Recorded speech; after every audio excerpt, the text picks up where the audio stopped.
A continuación, la hueca política.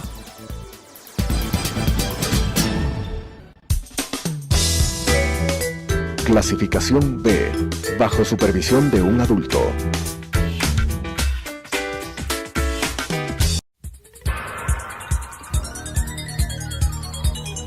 Las opiniones vertidas en este espacio por la producción y dirección del programa son de exclusiva responsabilidad de sus autores y de quienes intervienen en ellos.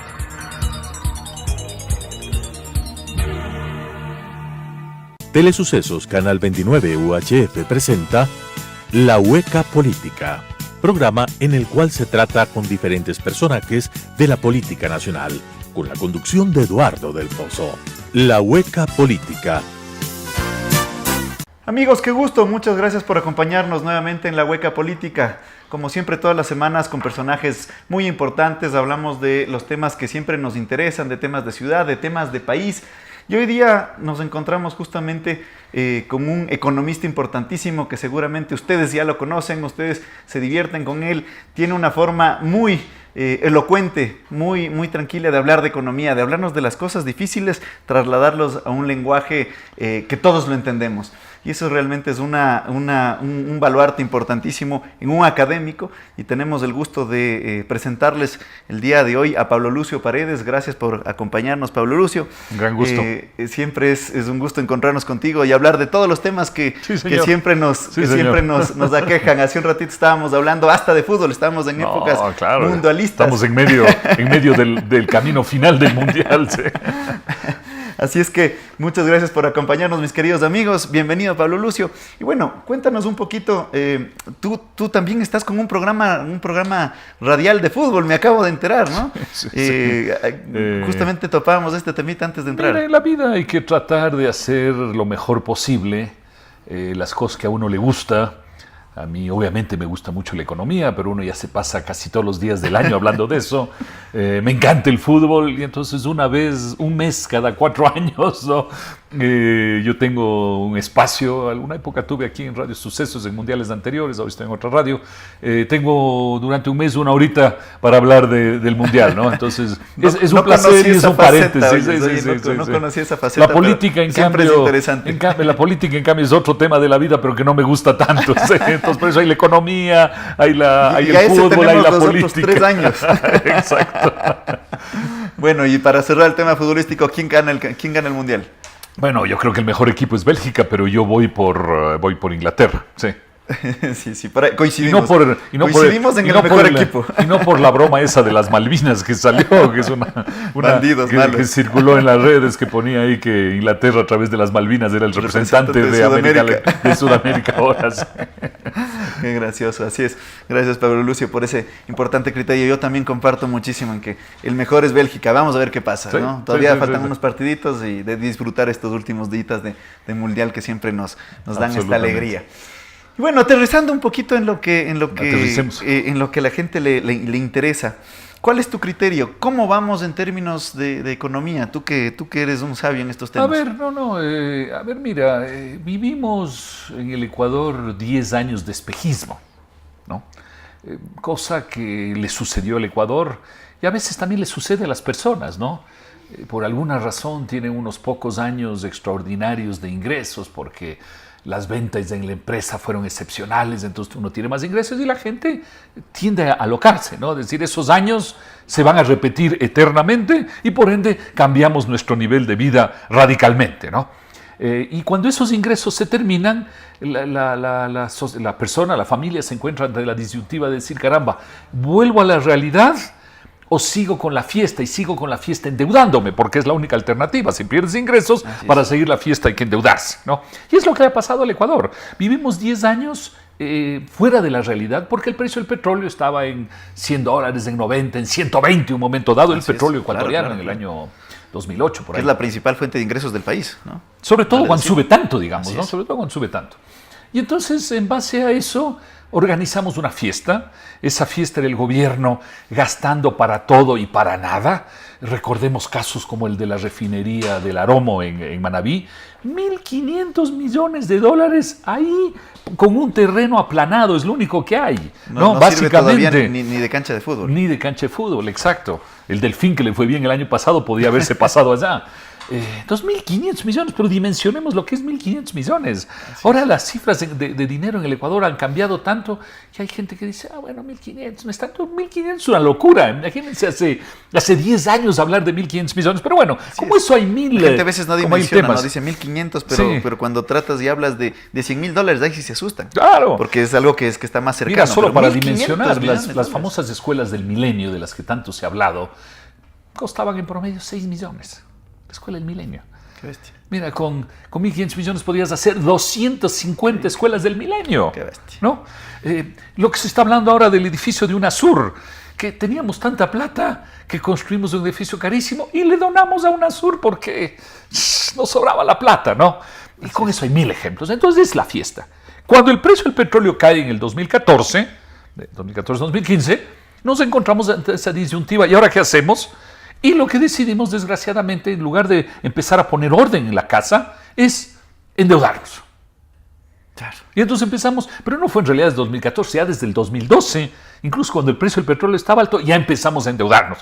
Entonces fue la fiesta del petróleo, fue la fiesta de la deuda, fue la fiesta del mal gasto, todo del dinero desperdiciado, y no estoy hablando de otros temas, ¿no es cierto? Temas ni siquiera hablo de temas de corrupción ni de nada, ¿no? Y todos los temas judiciales que ahora están surgiendo, que son gravísimos. Fue realmente 10 años muy malos para el Ecuador, la verdad. Hay muchos calificativos, hay el calificativo de la década desperdiciada, de la década robada, la década perdida, la década esto, aquello, pero realmente es muy, muy malo. Entonces, ¿qué sucede ahora? Que o seguimos con eso de seguir alocándonos o ponemos orden en la casa. El orden no quiere decir que tú lo vas a poner de hoy para mañana, ¿no es cierto? Así es. No se puede en la vida hacer eso, pero hay que poner orden.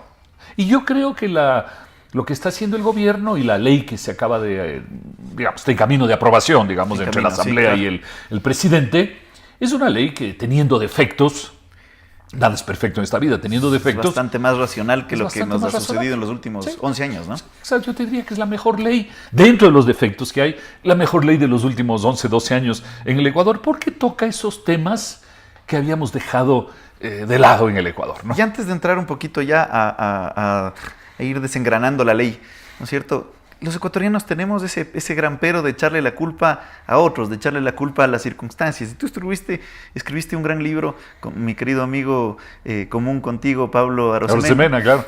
La culpa es de las vacas flacas. Claro. Solemos echarle la culpa a cualquier otras cosas, pero nunca somos los responsables de nada, ¿no? Así es. Y eso yo creo que es una pésima costumbre ecuatoriana y latinoamericana, ¿no? Ayer justamente en mi programa de fútbol leía un pedazo de una entrevista al entrenador de Brasil, a Tite.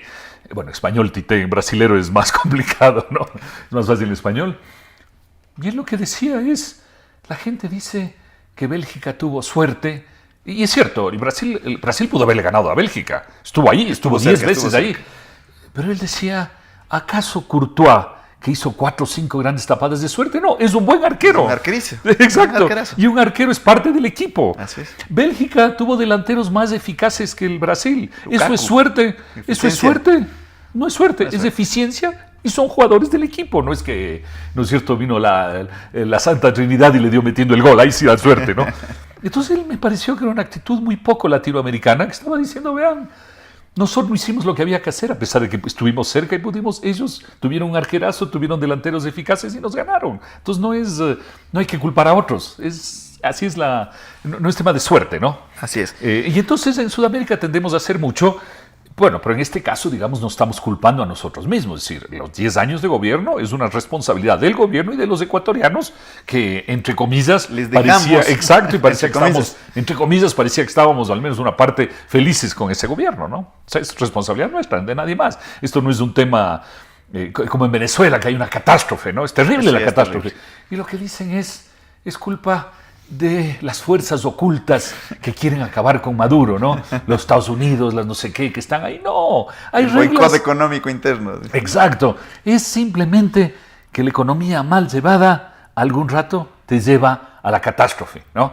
Y más bien el tema de entre los economistas era ¿cuándo va a llegar la catástrofe en Venezuela? Porque eso sí nunca sabes el cuándo, digamos, ¿no? Así es. ¿Cuándo va a llegar? Porque que va a llegar, va a llegar.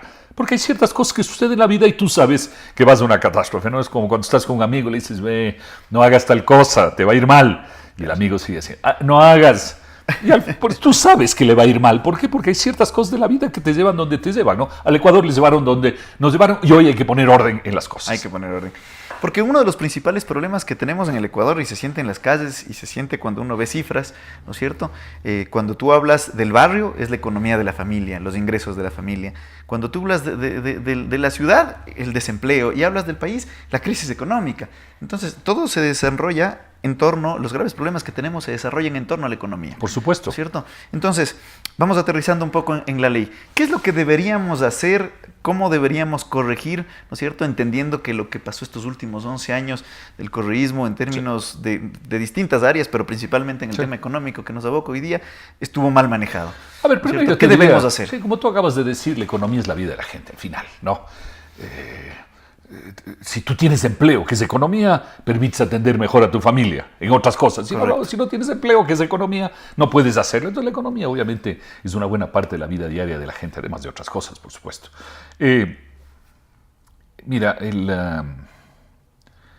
gran problema que vivimos estos años, además de muchos, primero es que tuvimos un gobierno enorme, intervencionista, metido en todas las cosas de la vida diaria de la gente, desde tomar cerveza hasta que si tú tienes una empresa y te venían a hacer 10, 15, 20 controles de cantidad de cosas totalmente inútiles, el Estado enorme empujando la economía y un sector privado, por ende, que lo único que hacía era seguirle al gobierno. Obviamente cuando el gobierno gasta, le jala al sector privado. Pero no es lo mismo un sector privado jalado por el gobierno que un sector privado jalado por su propia energía, por su propia inversión, por su propio dinamismo, por tomar riesgos. Son dos cosas muy diferentes, ¿no? Entonces lo que tuvimos es un gobierno enorme jalándole a un sector privado al que el propio gobierno le molestaba constantemente, entonces que lo único que hacía era ser jalado, nada más, es lo que pasaba. Y un gobierno que te generaba en algunos casos hasta competencia al sector privado. Por supuesto, por supuesto. Y que al final hacía, como acabamos de dar algunos ejemplos, pero como eso hay miles, te genera poca riqueza para la sociedad. Y es un tema que hay que estar muy conscientes. Porque, por ejemplo, la refinería del Pacífico, mientras se gastaron los 1.500 millones, ¿generó actividad económica? Sí. Había gente que iba, que trabajaba, camiones que se movió la movían. economía. Claro, pero la pregunta importante no es esa, si se movió la economía. La pregunta importante es, ¿sirve o no ¿eso sirvió para algo o no? Claro. Y la respuesta es no sirvió para nada. Por ende, esa actividad económica no fue útil para la sociedad. Claro. ¿No? Siendo plata de todos, tenía que haber sido bien utilizada. Para algo útil. Correcto. Entonces, a veces se confunde eso, ¿no es cierto? La actividad económica con las cosas productivas, ¿no? Y entonces uno dice, ¿hay actividad económica? No. Mira, había un viejo planteamiento ahí en la época de Keynes, no era de Keynes, pero de otros, que decían, ¿es útil en las épocas difíciles de la economía que contratarle a alguien para que haga un hueco y luego contratarle a alguien para que tape el hueco? Había esa visión, que es una locura. Estás diciendo, había actividad económica, por supuesto, había un señor que hacía un hueco y un señor que lo tapaba, pero el resultado era cero, ¿no? Claro. Entonces, ese es el tema muy importante. Entonces, ¿a qué tenemos que pasar? A que el Estado cumpla su rol, ¿no? Que tiene un rol, por supuesto, el Estado que cumplir, pero que el motor de la economía sea el sector privado. Entonces, mírate tú, pasar de un Estado central, digamos así, grande, que jala medio al sector privado, a cambiar a un Estado que hace lo suyo y un sector privado que es el motor. Es un cambio complicado, ¿no? Es un cambio complicado y eso requiere ajuste fiscal, nos guste o no nos guste. Es decir, el Estado tiene que redimensionarse para hacer cosas para las cuales es útil. Es útil, por supuesto que es útil. Significa que tenemos que repensar un poco el Estado, eliminar algunas cosas que no son útiles y fortalecer otras. Hay que hacer las ¿Qué eliminarías tú actualmente del Estado? Mira, lo primero que tienes que hacer es un chequeo y solo lo puedes hacer estando adentro, o sea, desde afuera tú no. Es como si yo digo, en tu familia está manejando mal las finanzas, pero yo cómo sé en qué lo manejan mal, o sea, no, solo puedo decir desde afuera, lo mismo el Estado, hay que mirar desde adentro, qué inversiones no son útiles, qué actividades de los empleados públicos no son útiles, y no por culpa del empleado, sino que le encargaron esa esa función, ¿no es cierto? Así es. Entonces hay que ver toda la cantidad de trámites, de papeleos, de cosas que hace el Estado, cuáles son útiles. Y todos los ecuatorianos sabemos que hay una cantidad que no son útiles. Así es. Desgraciadamente esas hay que eliminarlas porque está significando un perjuicio al conjunto de la sociedad. Porque uno dice, caramba, pero dejemos nomás. No, es que no puedes dejar. Mira, la gente que nos escucha, mucha gente tiene una empresa chiquitita, grande, mediana. Si usted tiene en su empresa a alguien que no hace nada o que hace algo que no es útil para la empresa, ¿qué hace? Claro, es totalmente improductivo, ¿no? Entonces uno no puede decir por pena, digamos así, a esta persona yo le mantengo en mi empresa. ¿Por qué los empresarios no hacen eso? ¿Por qué no le mantienen a la gente? Porque es una carga, desgraciadamente. Entonces las cosas que hacen los demás, los empresarios, las familias, etcétera, que es ir eliminando las cosas inútiles, el único que en la sociedad no lo puede hacer es el Estado. Lo tiene que hacer. Eliminar gastos, disminuir es la carga fiscal. Eso, todo eso. Primer paso está listo. Primer paso. Siguiente. Y el segundo paso es impulsar al sector privado, ¿no? Es darle energía al sector privado. Una parte de eso ya viene con lo primero, porque si tú eliminas controles, regulaciones y mil cosas, ya vas caminando hacia una situación. Y ojo, yo no estoy diciendo que no haya controles ni nada de eso, Por no. supuesto. Los razonables, los necesarios, los útiles, ¿no? Entonces tienes que impulsar al sector privado. La ley está planteando una serie de ventajas para impulsar al sector privado, ¿no es cierto? Exoneración del ISD en ciertos casos, exoneración del impuesto a la renta en ciertos casos, una serie de cosas. Para mi gusto, todo eso es demasiado complicado, ¿no? E incluso yo digo demasiado discriminatorio y demasiado excesivo. Es decir, yo no creo que a un empresario tú tienes que darle impuesto a la renta cero para que funcione. Además que todos debemos contribuir, ¿no? Yo no creo. Tampoco creo, por eso digo que es discriminatorio, que le vas a dar ventajas al que invierte entre el año 2018 y el 19, digamos, hasta mediados del 2018 a mediados del 2020, por esta ley, 2 años. Así es. Y yo me hago la pregunta, ¿y el que invirtió el año pasado? Y el que va a invertir en ¿Y el que va a invertir en 3 años? 2021. Exacto. ¿Por qué? O sea, porque, es más, el del 2017 tiene un gran mérito, que invirtió en un entorno, exacto, invirtió en un entorno complicado. Y no, él tiene que pagar, el otro no. A mí esas cosas no me gustan, ¿no? Tampoco me gusta que tú hagas una lista de sectores, ¿no es cierto? Que además hay una cantidad de sectores, pero de una vez, ¿por qué no es todos en ese caso, no? O sea, ¿por qué el que esté en la lista? La remisión de la deuda. Sí. ¿Por qué el que esté en la lista de beneficios, no? Porque ya hay 10, 15 sectores, 20 sectores. Bueno, si hay 20 sectores, ya pon todos. No me gustan las discriminaciones, ¿no? Yo preferiría que sea una cosa de media página. Además que esto de la remisión de la deuda... Es la otra, esa es otra, ¿no? Esa sí, es otra. Porque esto es el tema del impuesto a la renta, digamos, las rebajas baja cero, no sé qué. A mí me parece que lo que tú tienes que decir en una sociedad es cuál es el impuesto a la renta razonable. Si tú estás poniendo cero para los 2 próximos años, las inversiones de los 2 próximos años, quiere decir que el 25 te parece mucho. Bueno, entonces si el 25 te parece mucho, ¿qué es lo razonable? Digamos, por decir cualquier cosa, 15. Entonces, pongamos 15 para todos. Y para todos los años ya. Porque hay que bajar a cero. Yo sé que la justificación es que también tiene sentido, no lo dudo, es que hemos vivido 10 años tan malos que ahora hay que dar como un empujón adicional, ¿no es cierto? Claro. Está bien, pero digo, como concepto, yo preferiría que sea una cosa sencilla que diga, verá, estas son 2 o 3 ventajas, más bien situaciones razonables más que ventajas para todos, para siempre y para todos. Se acabó. 3 líneas. Digo, estoy exagerando. Por supuesto. Pero bueno, digamos que estamos en una circunstancia especial, hay que impulsar. En todo caso, lo que trata de hacer esto es impulsar al sector privado, que es la otra. Y también, al mismo tiempo, el fisco necesita plata, y entonces viene la remisión, que tú dices, fisco necesita plata, los del otro lado dicen, bueno, usted necesita plata, yo le puedo dar, pero si me elimina una serie de cosas...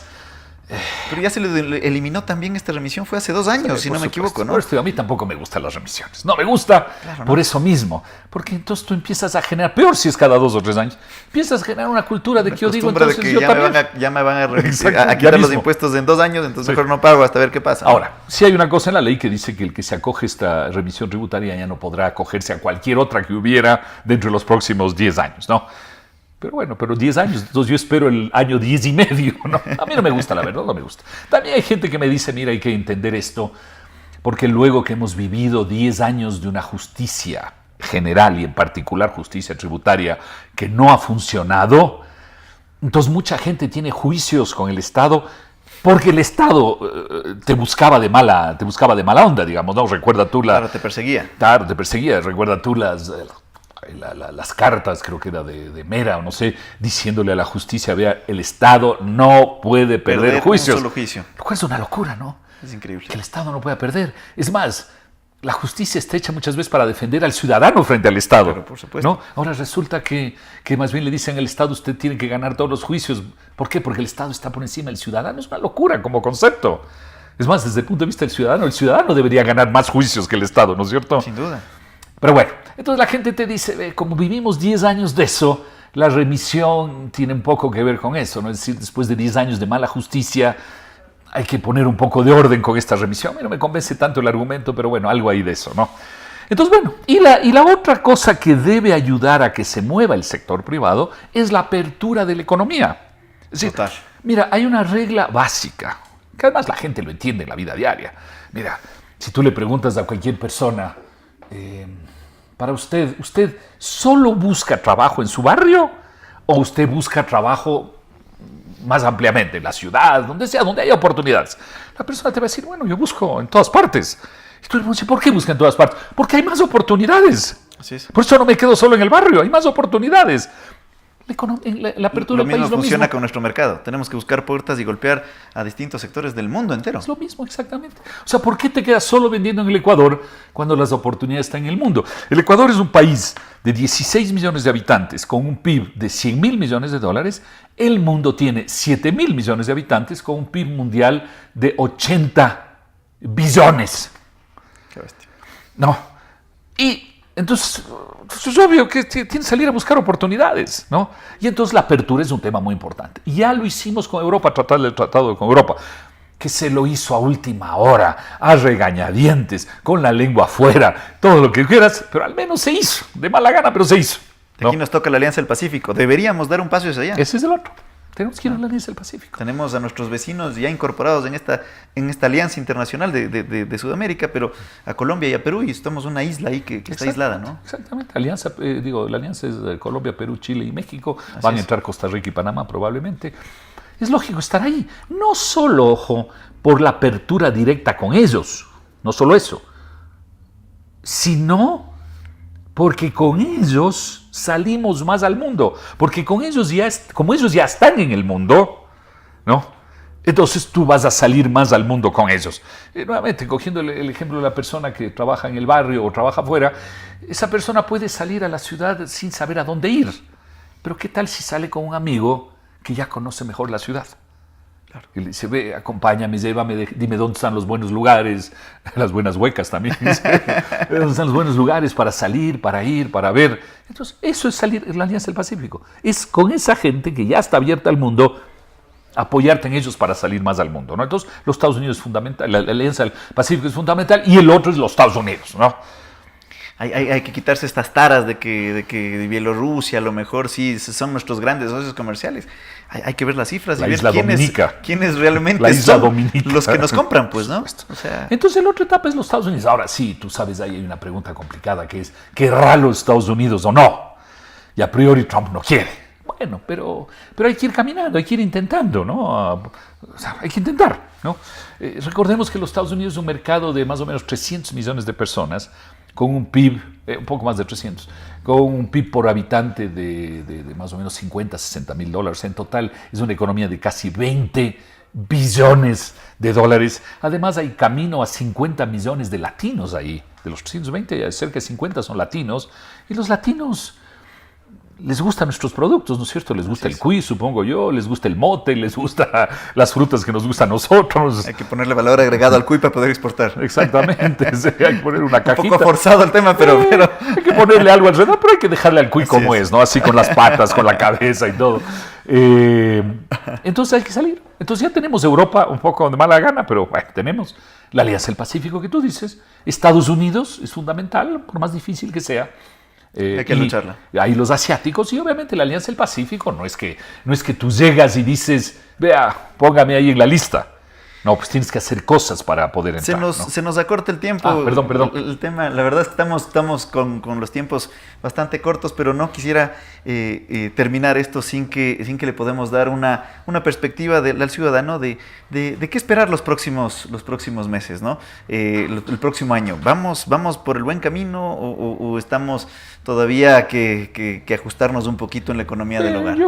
Creo que lo importante es que vamos por el buen camino, pero el tránsito de poner orden siempre es un tránsito que hay que hacerlo, pero que es un tránsito que te requiere de esfuerzos, obviamente. Tú no puedes al mismo tiempo seguir viviendo maravillosamente y estar haciendo el ajuste. Eso no existe en la vida. El rato que te ajustas, te estás ajustando. Entonces, y nuevamente, el ajuste es porque viviste 10 años de exceso, no es por otra razón.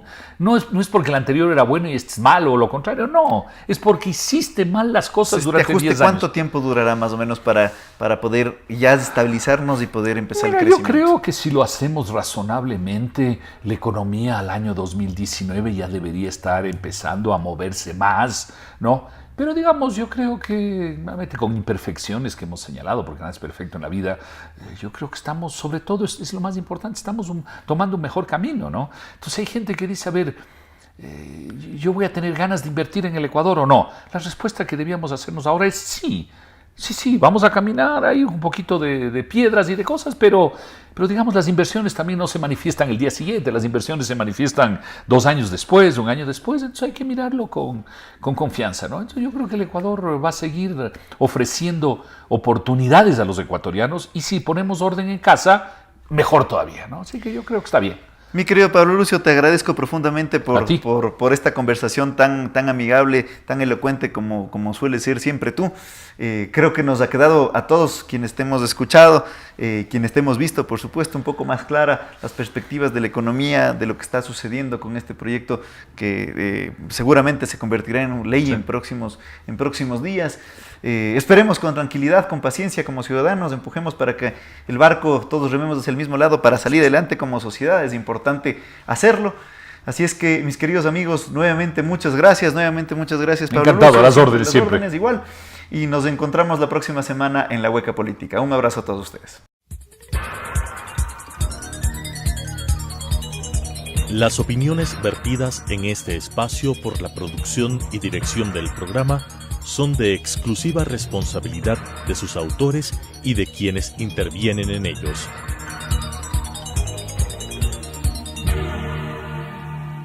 Telesucesos Canal 29 UHF presentó La Hueca Política, programa en el cual se trata con diferentes personajes de la política nacional, con la conducción de Eduardo del Pozo. La Hueca Política